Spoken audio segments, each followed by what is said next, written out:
Hello, my name is David Ades. I'm a certified professional life coach specializing in the recovery from narcissistic abuse. And today's video is about how recovering from narcissistic abuse means facing a lot of disbelief, aka recovering from narcissistic abuse means you have to practice belief in yourself. You have to practice trusting yourself in the face of doubt about your experience, in the face of disbelief about who the narcissist is or was or has been, in regards to what it takes for you to recover. This side of the human experience, narcissism and narcissistic abuse, is legitimately difficult to believe, not only for other people, especially those who haven't been close to a narcissist before, but even for victims or survivors of narcissistic abuse. You will find it hard to believe that a human being, the narcissist, can be so rotten. It shouldn't be possible. It shouldn't be real. It shouldn't be right. Of course, it isn't right, but it's also what it is. You're going to find it unbelievable what it takes for you to recover. You're going to find it unbelievable that one human being, unless it's more than one narcissist, and you're going to find it hard to believe that human beings can actually sow pain into the bones of other human beings. It's a mess of experience that is legitimately hard to believe. What you go through in narcissistic abuse destroys your ability to trust yourself, destroys your ability to trust the world, and this is kind of the conundrum of not only the victim of narcissistic abuse, but the torture victim. Imagine you're in a torture chamber, and the kind of problem with the torture, the challenge of having the torturer be there, is that you can't escape out into the world because the torturer will trap you, will catch you and bring you back, but neither can you escape into yourself. If you try to get out of the torture chamber, the torturer will grab you and pull you back in. If you try to get into yourself, the torturer will grab you and pull you back out. This is the case with a victim of narcissistic abuse, a survivor of narcissistic abuse. You kind of can't find a welcome vibe from the external world. You kind of can't venture out into the world, and neither can you kind of venture in. You can't find rest and respite and rejuvenation here. You don't find trust and warmth and empowerment here. Neither can you, or do you, or are you capable of at the moment, finding those things outside of you. Of course, if you can't find it here, how are you going to be able to find it there? If you can't trust here, because the narcissist turns you into a torture chamber, fills your subconscious mind and your body, your brain with so much pain that you and yourself are at such odds, the relationship between you and yourself is full of so much hostility. Of course, if you can't have this, you're kind of not going to be able to have other things either. Doesn't this paint a picture of what the narcissist is doing to his or her victims, reducing them to someone who cannot have anything? You know that joke, like, this is why we can't have nice things? The narcissist is unjokingly, you will not have nice things. You will not know nice things. You will not know yourself. You will not know the world. And it'll be worse than that. It'll be hostile. You and the world will become hostile to you. So, the work of recovering from narcissistic abuse means a lot of practicing trust in yourself again. This is a difficult task. I'm going to use the metaphor of the trust fall, that team building exercise. Somebody stands behind you with their arms out and you can't see them, So you have to trust. If you're going to fall, you have to access trust. But what you have to feel in order to be able to practice trust is that the person is actually behind you.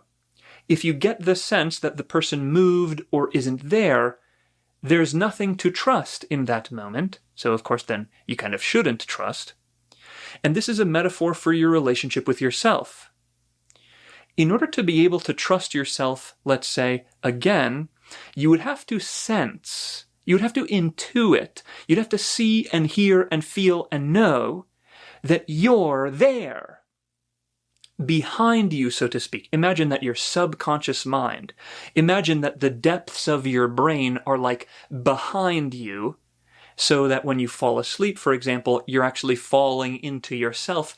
And that works because yourself is there to fall into. Kind of coincidentally or not coincidentally. Uncoincidentally, narcissistic abuse can result in sleep disorders. Just another example of how you can't fall into yourself. Not only even in sleep, but especially in sleep. It's difficult to rest, it's difficult to relax, because of course these things take place within yourself, but you can't find rest in yourself because it's not a restful place. Okay, so anyway, the kind of main difficulty is like remembering that you are there, reminding yourself that you are there and that you will catch yourself. And this is almost impossible to believe, because if you were capable of catching yourself and being there for yourself and welcoming yourself and having a good bond with yourself, if you were capable of that, it's like then the narcissistic abuse would never have happened in the first place. How could you betray yourself so profoundly? You want yourself to believe that you're capable of being there for it. You want yourself to be there for you when you clearly weren't able to be there for yourself. You clearly weren't listening to yourself because it was there for you before the abuse, but there you went and fell for it anyway. This is some of the hostility between you and yourself. Broken trust. So how do you get to know again that yourself is there? Well, how do you do that with other people? Meaning, let's say you just come face to face with a stranger. How do you get to know that the stranger is like a real person who's really there? Well, you might ask them about their story. In other words, you might like exchange information. Of course, that's how it's going to work. Sensory information. Oh, I hear you.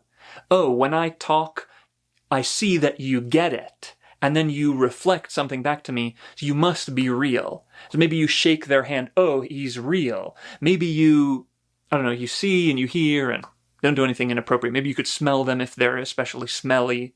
Stay 6 feet apart. This is what you need to work on in your relationship with yourself. Seeing yourself, hearing yourself. I'm going to say touching yourself, but I don't mean it at least necessarily in a sexual way. Smelling yourself. Follow your nose. You got to follow your nose. You got to follow the breadcrumb trail back to yourself, which is going to, from time to time, feel like you are Hansel and Gretel following a breadcrumb trail to a witch's house. The narcissist turns you and the world into a witch's house. You don't know if you can trust yourself. Yourself doesn't know if it can trust you. And here you are, kind of trapped between a rock, yourself, and a hard place, the outside world. There's nothing that anyone can do besides you attempting to make your way back to the internal world, to the external world. And that's going to feel like you're practicing trust, which feels uncertain, and it feels a little weird, and it feels uncanny, and you don't know if you can do it, and you don't know. And there might be a lot of stuff that comes up when you go to try to hear yourself, listen to yourself. Then you've got the inner critic who the narcissist kind of becomes. And the inner critic is trying to get you to do anything but believe yourself and know that you are real. Both the narcissist and the inner critic have something in common. They kind of want you dead, at least psychologically. The inner critic doesn't want what's best for you and puts pressure on you because they know you can succeed. It's exactly the opposite. They want you to have nothing to do with yourself. I was almost going to stop the phrase a little bit sooner. They want you to have nothing to do. They want you to be nothing, to do nothing. And in this terrible cyclone of the narcissistic abuse and the inner critic and the hostility of this and that, you're in the eye of the storm. Well, I can't go inwards and rest because the storm will move and consume me, but I can't go out because there's the storm, but here you are. And so the work is kind of, it looks like, it feels like, it seems like making the eye of the storm your new home. And it will be a bit of a moving target. It's like the cyclone is moving and you can't just settle down right here. You've got more growing and healing to do before you can, let's say, actually have a home that feels stable again. But in the meantime, you've got to practice, you've got to get to work, making as stable a home as you can for yourself during this relatively harsh period of the cyclone. As you grow, the cyclone will die in its intensity. So then you'll have a chance to kind of get back to living more than you might be able to at the moment.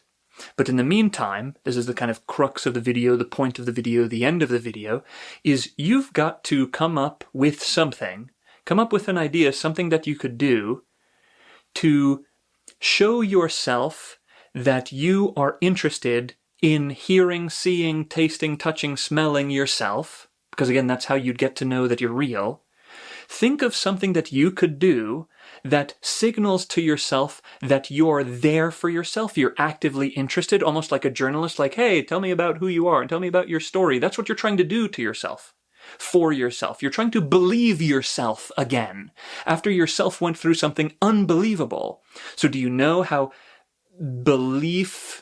believing you're going to have to be in regards to yourself in order to overcome this disbelief? You're going to have to be unbelievably believing.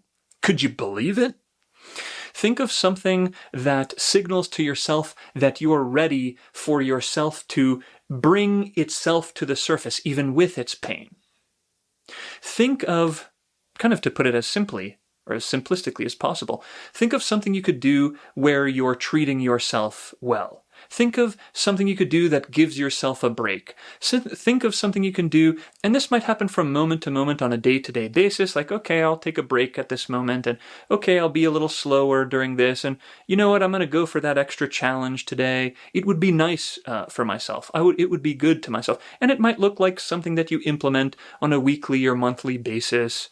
Talk to somebody about your story, because that is an attempt at getting a kind of belief in yourself, share of yourself, and hopefully the belief comes back. And at the end of the day, you've got to have your own back like never before. Because you are the one who falls asleep into yourself. You're the one in the relationship with yourself at the end of the day, and also at the beginning of the day, and also at every other moment of the day. Your relationship with yourself is the core here, so you're going to have to make sure that you practice. This is your practice. And it's a lot of practice. It's an unbelievable amount of practice in believing. So, could I have just said believing instead of belief? No, it's a different type of construct. Linguistic construct. If you want my help personally, click the first link in the description to schedule a call with me. Click the second link in the description to take a free narcissistic abuse recovery quiz. I can slow down at the end of the video. Like this video if you do like it. Comment your thoughts or any questions you might have in the comment section. Subscribe to this channel if you want to see more. And I will talk to you soon.